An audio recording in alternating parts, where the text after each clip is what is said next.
Yeah. Hey, Here we are. Yep. We're pulling shots with Friedrichs Coffee. I'm Sam. Friedrichs Coffee. I'm Gary. Yeah. Who's Friedrich? I don't know. Come on, it'd be my great grandfather. Yeah. Come on, Sure is. There's a story I think on our website too, or somewhere. Somewhere. Yeah, and today we're talking about this article. Specialty coffee reaches a new high over the summer, and it beat traditional coffee. That's what we like. As far as green sales. With what? Is that Yeah. by the pound or by the bean or by the cup? Or both? Just percentages. Ah. So it hit 46%. Yeah, 46% of coffee sold in America was 46% of coffee sold in America was specialty grade. That is amazing. I would say 5-10 years ago it would have been less than 20. Yeah, it is pretty cool to see. Well, I mean, we're specialty. growing. So the qualities are. Are there any? Does it go back to the farmer, or is that more fair trade? It's kind of like work. Are you asking me a question? Yeah. What's Like the question? what defines specialty coffee? Oh, specialty coffee would be, a grade. Well, it's a range. Specialty coffee starts at, let's say it starts at 80 points and goes up. Yep. So, no, it starts in the 70s and goes up. Starts at 80. It starts at 80? Yep. Okay. Well, 80 would be considered a very good quality. And then 85 to 90, which is where a lot of our coffees come in at, that would be excellent specialty coffee. Mm-hmm. So there is a difference when you're talking specialty or you're talking gourmet or you're talking premium, Yeah. which I could probably answer if you're interested in that. Well, yeah. What's premium? Well, premium can be a selection, say premium could be something under gourmet, something specific to what you're talking about a coffee. Like this is our gourmet, this is our premium, this is standard. Premium could also be under specialty. Like this is our premium specialty coffee. It's scoring 92.5 points. Yeah. We're It's kind of where the verbiage kind of gets It a is. little cloudy because you could say premium, but doesn't mean anything. according to SCA, premium grade coffee is between 70 and 79 points.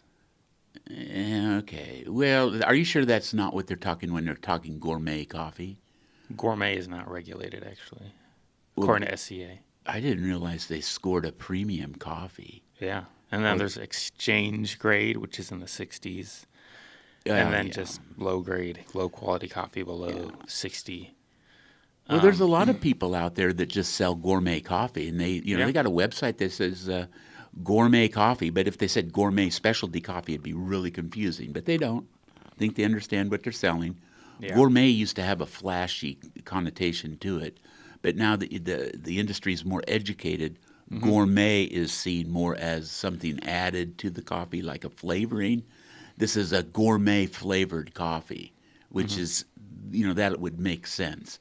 But you wouldn't say this is a specialty flavored coffee. You wouldn't want to compromise specialty under flavored.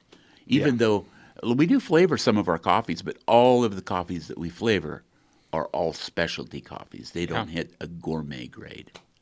Yeah. So, in this article, it looks like you highlighted a few things. 84% increase in daily consumption of specialty coffee since 2011. So it's almost doubled. Yeah, Since well, that would 2011. make sense. Especially, I think COVID really helped launch. Yeah. I wonder what it was from 2000 to 20, in those 2 years. I mean, 25% of adults in 2011, 25%. So, up to 46. Yeah. Which is almost half now. It played right into the hands of scooters, Brew. What's that one out west? Dutch Brothers. Yeah, Dutch Brothers. Yelly, the Dutch. You got to watch the Dutch people. You really do. They'll just start popping up cafes all over the place. They went from, I I think maybe 5 years ago, they were like a 500 million dollar a year company. Mm-hmm. Now in like 5 years they're like a 1.5 billion dollar Yeah, in total revenue. Yeah, They're like hot potatoes. they are. You think They were. you think Seven Brew will catch them? They're on pace to. Yeah, I mean, in a couple years.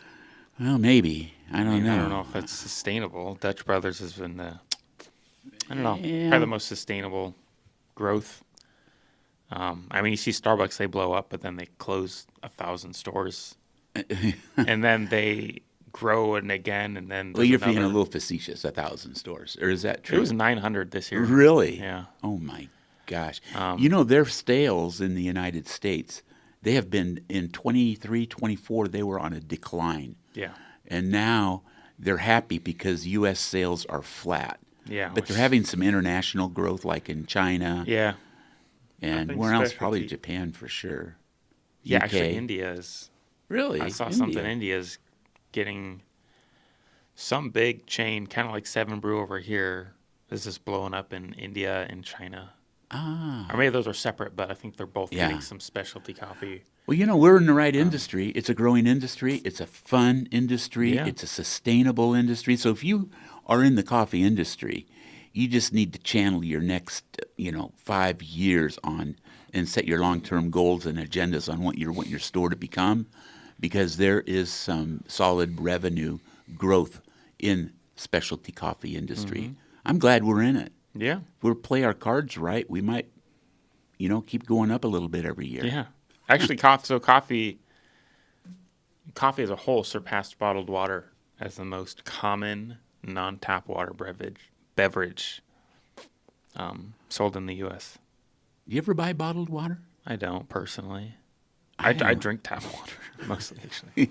Oh, well, So- filtered tap water. All yeah. our water here is filtered. At home is I filtered. don't really get bottled Don't water. you have filtered water at home? Yeah. So you drink Yeah. filtered water. Filtered water, yeah. Yeah, filtered water is a good thing. Kirk, do you drink filtered water? I'm a tap boy. Yep. Oh, Grew up on tap. you You just don't like saying tap water. just don't like saying tap. No, I don't like saying tap water. Filtered Yeah. tap water. Yeah. I got my carbon going. So, yeah, I have a couple questions. So, when did you first notice customers starting to prefer specialty coffee over traditional brew? Me? Yeah. Oh, since as early as I can remember. Yeah. Well, we flipped into the business in 1991, and it's always been. What was the coffee before that? Like, if you had coffee, Oh. was coffee as big? No. You had on the grocery shelf. I remember one time I followed a McGarvey institutional truck around town, and I asked him if I could buy some coffee for him. That's how desperate I was for good coffee. Yeah. He pulled over, but he couldn't give me anything or sell me anything. Millstone hit the shelf too. Yeah. But a lot of times when a company like that gets traction, they don't have a long-term plan into place, on longevity plan into place. They got offered like $19-20 million for the company Millstone, so they sold out. And then P&G got them, or somebody, Procter and Gamble, and then you don't even see Millstone on the shelf anymore in our market. Have you seen it in any markets anywhere else? No, I don't even recognize. I mean, I know they probably have other brands, but I don't recognize Millstone. Kirkinator, do you see Millstone anywhere around the country? I didn't even know it existed. You didn't even know it existed. That's hilarious. Yeah, so it's just been growing pretty much. I mean, yeah, for 30 years. Yeah, no, it's been fun. It's been fun to see the cans of Folgers and Maxwell House go slimmer and slimmer on the shelf and Yeah. on the grocery shelf. And I think a lot of people like our subscriptions. People are buying a Friedrichs Coffee subscription. They're going on. They realize they can buy our Friedrichs Coffee subscription as cheap as they can buy it in our retail stores. So, because we do have free shipping, right? Yeah. What do they have to get free shipping? Yeah, it's 2 bags. 2 bags? 2 12-ounce bags, yeah. That's pretty amazing. How How do we afford to do that? Yeah. People like it, though. COVID set people into, they like ordering. They like presents every day. You order from Amazon every day. It's like, oh, okay, it's Christmas, 365. So what do you think is driving the shift? Knowledge, Yeah. expectation, taste profile, and peer pressure. People don't want to be caught with a cup in their hands that says Maxwell House, or even, it does. It's peer pressure. I mean, you want to walk into, you see the TV shows where they're walking into there with their specialty coffee cup in their hand, regardless if there's a brand on it or not. It's just kind of cheek. Yeah. To walk in somewhere with Yeah. Yeah. Yeah, I feel like some people do that. Just, sort of something in their hand. Oh, yeah, 40 years ago, I had a what was it? It was like a 1979 Buick Riviera, beautiful cars, maybe an 80. And I had my Casey's stick 'em on the dash, and I had my Casey's cup I could slide in and out, and I could go get a 10-cent refill of my Casey's coffee anywhere. I thought that was pretty cool. Yeah. You wouldn't do that today. No, you wouldn't. It's kind of funny. People people have their water bottles that trend, but there's not really In America. There's not trending coffee. I mean, it's just like a paper cup with a sleeve on it. Yeah, yeah. Which I guess if someone started that trend, that would really help the recycling use thing, like the sustainable. Because I think there is something to people just having a white paper cup with a logo or like a plastic. It's probably plastic now, but yeah. Well, it's so funny too. It's how things change. You go to Europe and the coffee culture is so different. You would go, and I just came back from the Mediterranean and Germany, and you would just get like your espresso. You would just go up and buy an espresso, like a couple ounces, put a little sugar in there, and then they don't drink any water over there. You go and it's just like, golly, someone's gonna end up. People are gonna start drowning because they've drank too much water. Yeah. Seriously, I don't think we're made and designed to drink this much water. I don't think so. I think Yeah. Well, I really don't think so. Nobody in Europe carries a water bottle. Yeah. Well, anyway, let's talk coffee. Okay. Sure. Yeah. You're supposed to keep me on track. Yeah. I know. So how do you explain specialty to someone who just wants like a cup of coffee, even if they are drinking specialty? So like someone gives a coffee at one of our stores, it is specialty coffee, but they just, that's a toughie because I think somebody has to have already predetermined the narrative before you can convince them otherwise. You're not going to convince anybody. Yeah. Because a lot of times people want to change and they want to be part of the coffee culture, whatever that is, defined differently in every coffee house. But I remember people, maybe still do, hey, I want a cappuccino, kind of like the one I get at the convenience store. Yeah. And you're just kind of like, there's so many things wrong in what you just said. How do you start? Where's the base point to change I've had that somebody? conversation recently, actually. Someone was like... God bless them. They're on the front end of a journey. I'll never forget a good friend of mine and I were flying out to a funeral out east, and we had a layover in Detroit. And I said, there was a specialty coffee house right there, Starbucks, of course. And, we went in, and he was turned on, and his coffee, that changed him. That was a defining moment. Yeah. Kind of like, it's like either where were you when you heard the news that the president was shot, or MLK or Reagan or Trump? You remember where you were. Yeah. Or like where were you when you discovered that Jesus wanted to have you in heaven with him forever? just those defining moments in your life. Those are huge. Yeah. Yeah. I know. I think people definitely have they shift in their mindset. Yeah. Hey, Kirk, when did you first have your first cup of specialty coffee? Oh my goodness. He was Kirk. I think doesn't remember because he was nursing with a latte, with a lot of espresso in it out of a 4-ounce bottle. It was, Here it comes. I think, I remember Here it comes. distinctly having coffee at church that was provided by Friedrichs. Ah. That's Ching. probably my first real experience You with mean specialty coffee. Friedrichs Coffee, the local coffee specialty purveyor in Des Moines, Iowa? Oh, man. Yeah, so That one. Okay. it's formational as a kid. Like, my mom wouldn't let me have coffee, so So you sneak it. For sneaking it. Oh, man. I love OG it. First Assembly, too. That, Yeah. that was your bad boy experience drinking caffeinated coffee. I love it. Oh, man. Every parent's perfect non-nightmare situation. Yeah. Oh, man. Yeah.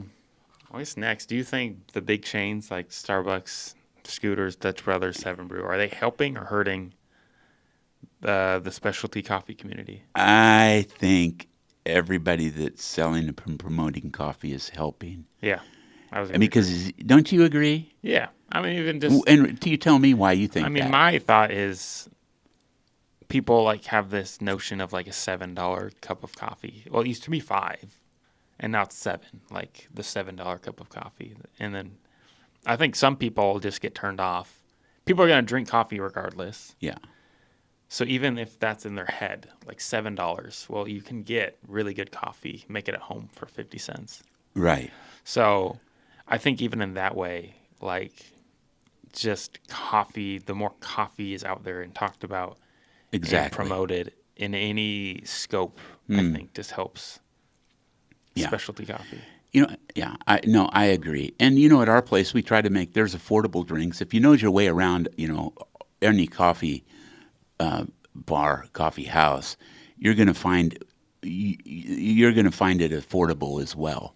You can go as high as a $7 drink, but then you can go a lot lower too. So I think once people tasted the we have an office coffee service that Daniel has set up, and Kirk and Daniel work together on that. But that's the kind of coffee that you usually get at a C-store. Except it's better because we're using our coffee. Yeah. But you got the powders, in the bean to cup machines and in the other ones. I feel like that's probably the one place that's like even C-stores have good coffee now. Well, like Casey's, they have pretty. I mean, not the best, but they got their standards are definitely. I think they're all specialty now. I think. Well, they could be. I remember talking to. I can't remember his name. He lived in Altoona, but he was with Casey's. We were talking coffee, and if his name comes to me, you'll remember it because he would appreciate this story. They were slowly turning their brand because the bulk of their coffee was robusta. Yeah, which is very. I don't even know where to be on here. Oh yeah, it's a whole different exchange part. Yeah. Yeah, it's not even on that grade. Anyway, most of their coffee was a blend of robusta and some arabica, and I think they had a 5 or 10 year. As I recall, they wanted to switch to arabica, but they didn't want their customer base to notice. I think this is kind of like boiling the frog. You start with warm water, and all of a sudden. And instead of the frog dying, the frog gets transformed into arabica drinking coffee. Yeah. Did you follow that? I did. Did you, Kirk? Did that make sense? Yeah, I know that. I tried to. Yeah. Yeah. So now I think Casey's would be all arabica coffee. Which is kind of crazy. You'd think people. I mean, it makes sense when you think about it. But like on the front end, you're like, hey, we're offering way better coffee now at the same price. Like, doesn't that make everyone happy? But like. You're just exploiting people, like saying, hey, that coffee that you get from us, that's bad coffee. Yeah. And now we're having good coffee. So if you liked our coffee, you like bad coffee. Yeah. So you can't really, you kind of got to do that, even if you're paying more for worse coffee still. Yeah. Like just to kind of bring everybody on board. Yeah. Which makes sense. Well, one thing we have done, especially with the market, then the market went up and it's hard because we've been we've eaten all the tariffs. We haven't passed tariffs on. We haven't had a price increase since April, but now the coffee market has shot up 18 cents since this morning. And we got to buy coffee either tomorrow or Wednesday. Yeah, we are. And so it's just like, and we're not going to pass that price along right now. So we got to eat it. Yeah, but it's not, because it just drops just as quick. So. Well, it can. It's an odd place to be, but we play the hand we're dealt. Yeah. So my last question on here: if you're opening a coffee shop today, how would this data change your approach? Oh, that 7 Brew, Dutch Brothers, Scooters, they're the faster growing companies out there right now. Yeah. You got the Tim Hortons, the Dunkin', and the Starbucks. Well, Tim Hortons is really small. They're Canadian, and they kind of leak down into the in the east. Yeah. Northeast, maybe. But I don't know. It definitely wouldn't be, I think 80+% of the coffee that's served out of a specialty coffee house is drank out of the vehicle. So whether you have a store without a drive-thru, 80% of those people are leaving. So you're seating only 20% of the people. But that culture could change again. COVID messed things up really in a way we didn't see coming. And that's probably allowed the slingshot of 7 Brew and Dutch Brothers. Yeah, just drive-through. Mm-hmm. Yeah, I mean. What do you think? I mean, yeah. I think part one of the question, I think the fact that coffee's more expensive now, people are aware of it. And well, if coffee, period, is going to cost more, why not spend a tiny bit more and just get special, good coffee? I mean, right. The gap, if you see the gap, if Robusta coffee was $1 and specialty was $2, that's double. But if it's going from 3 to 4, that's 25%. I think so. Why not spend? If all coffee is just more expensive, why not spend a little bit more and just get good in comparison now? Right. I feel we've been in a good spot because we've been in a growth mode. And we're charging fair prices for great coffee, and we haven't compromised on the grade of coffee that we've been getting in. Mm-hmm. But I think a lot of companies have to do that. Yeah. And I feel bad because that's a slow death. You start compromising either where you are. Yeah. Yeah, it's a slow death, and you take a look. You can go and sometimes. And it depends on if your market is increasing, but the only way your market's going to increase it to buy cheaper coffee would be if you're take a look at Hills Brothers out at San Francisco. They were in they were the big player in the best coffee, and they just grew to a point where then they were bought out by Kraft and bought out by someone else. They don't even have an office out there, and they have a big a 4 or 5 story building that says Hills Brother on top of it. Yeah, so once it's all offices, rented office space. Yeah, so once you start even considering to play that game, you're already kind of lost in a way. Well, you got to change your market changes, and it's changing to a declining market.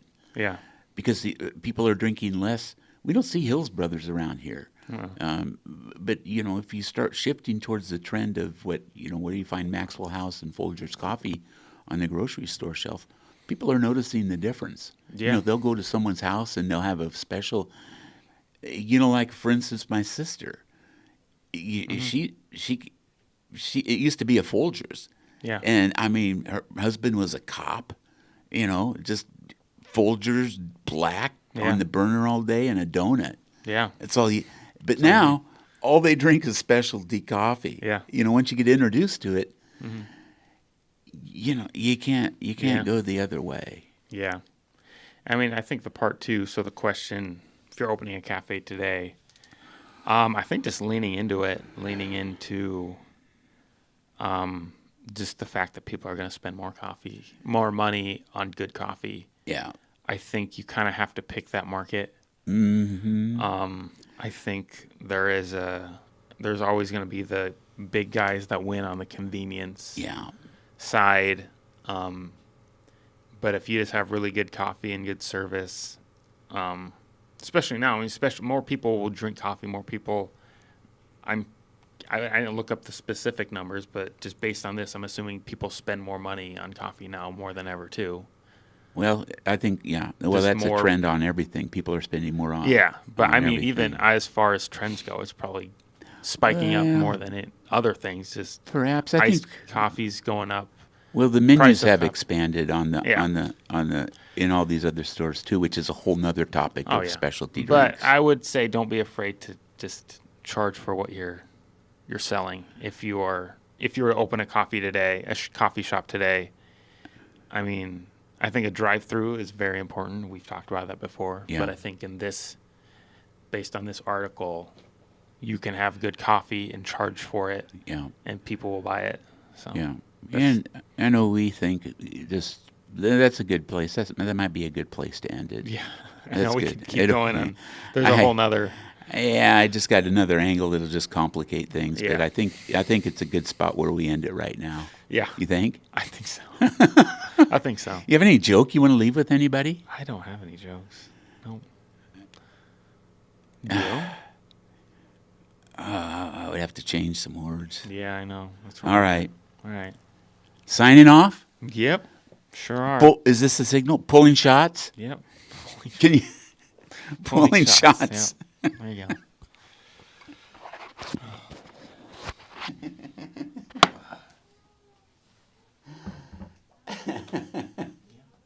How was that? That was good. What do you think, Kurt?